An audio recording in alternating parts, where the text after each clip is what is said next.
নমস্কার বন্ধুরা, আমি দিশা। আপনাদের সবাইকে জানাই অনেক অনেক স্বাগত। আজকে আমি করব বাদামি আলুর দম। এই দেখুন, আলুগুলো আমি এখানে নিয়ে নিয়েছি। এই আলুগুলোকে আমাদের এখানে বাদামি আলু বলে, আর আপনাদের এখানে কি বলে একটু কমেন্ট করবেন। তো দেখুন, এই যে আলুগুলোকে আমি একটু ধুয়ে নিয়েছি, এখন একটু সেদ্ধ করে নেব। আলুগুলো সেদ্ধ হয়ে গেছে, এখন এই যে ছাড়িয়ে নিচ্ছি। তো বন্ধুরা, এই যে আলু ছাড়ানো হয়ে গেছে। এখন এই যে পনির নিয়ে এসেছে, পনিরটাকে কেটে নিচ্ছি।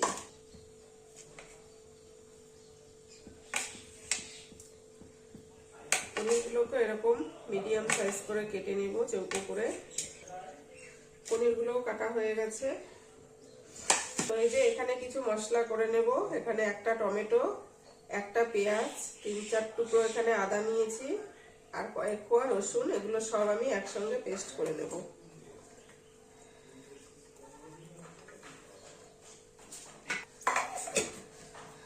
এখন চলে এলাম রান্নায়। কড়াইটা বসিয়ে দিলাম, বসিয়ে যে দিয়ে দিলাম সর্ষের তেল।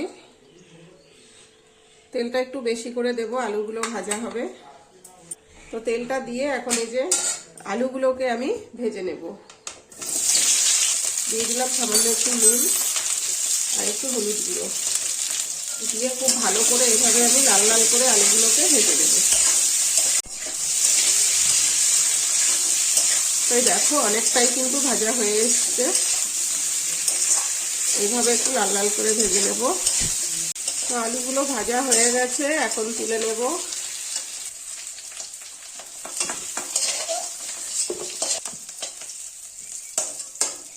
এখন পনিরগুলোকেও ভেজে নিচ্ছি, খুব হালকা করেই ভেজে নেব। পনিরগুলো ভাজা হয়ে গেছে, এখন তুলে নিচ্ছি।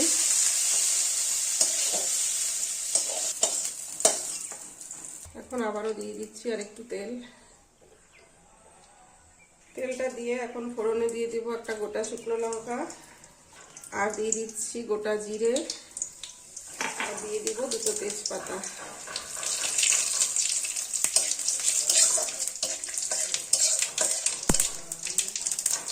দিয়ে এখন এই যে আমি পেস্ট করে রেখেছিলাম মশলাটা দিয়ে দিচ্ছি।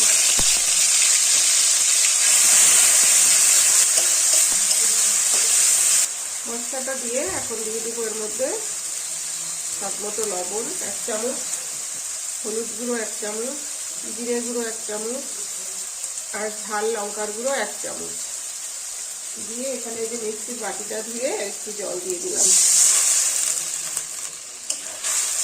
এখন খুব ভালো করে মশলাটাকে কষিয়ে নেব। এই দেখো, মশলাটা কিন্তু অনেকটাই কষানো হয়ে গেছে। এখন এর মধ্যে আমি দিয়ে দেবো কিছুটা মটরশুঁটি। এই শীতের মটরশুঁটি দিয়ে কিন্তু এই আলুর দমটা খেতে অনেক বেশি ভালো লাগে।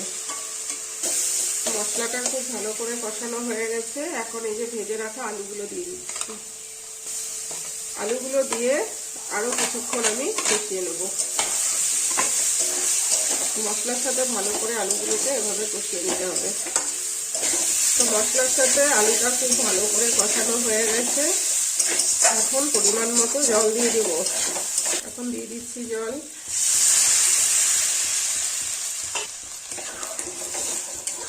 এখানে আমি মটরশুঁটিটা পরে দিয়েছি, কারণ তেলে দিয়ে মটরশুঁটি ভাজা করলে কিন্তু মটরশুঁটির কালারটা নষ্ট হয়ে যায়। এই জন্য কিন্তু আমি মটরশুঁটিটা পরেই দিয়েছি মশলা কষানোর সময়। ঝোলটা ভালো করে ফুটে গেছে। এখন এই যে ভেজে রাখা পনিরগুলো দিয়ে দেব।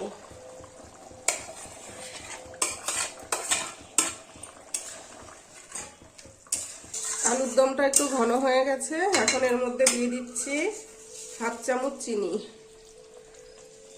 আর দিয়ে দিব 1/2 চামচ গরম মশলার গুঁড়ো।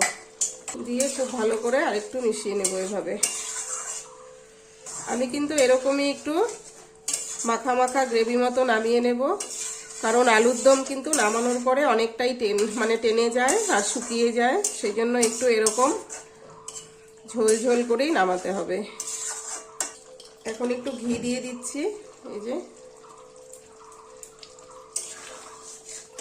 তো পনির দিয়ে বাদামি আলুর দম কিন্তু আমার একদম রেডি। এটা ভাত, রুটি, পরোটা, নান সব কিছুর সাথেই খেতে কিন্তু দুর্দান্ত লাগবে।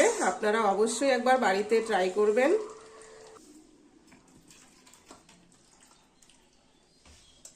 তো বন্ধুরা, এই রেসিপিটি আপনাদের কাছে কেমন লাগলো? যদি ভালো লেগে থাকে লাইক কমেন্ট শেয়ার করবেন, পেজটিকে ফলো করবেন, আর ইউটিউব থেকে যারা দেখছেন আমার চ্যানেলটিকে সাবস্ক্রাইব করে সাথে থাকবেন।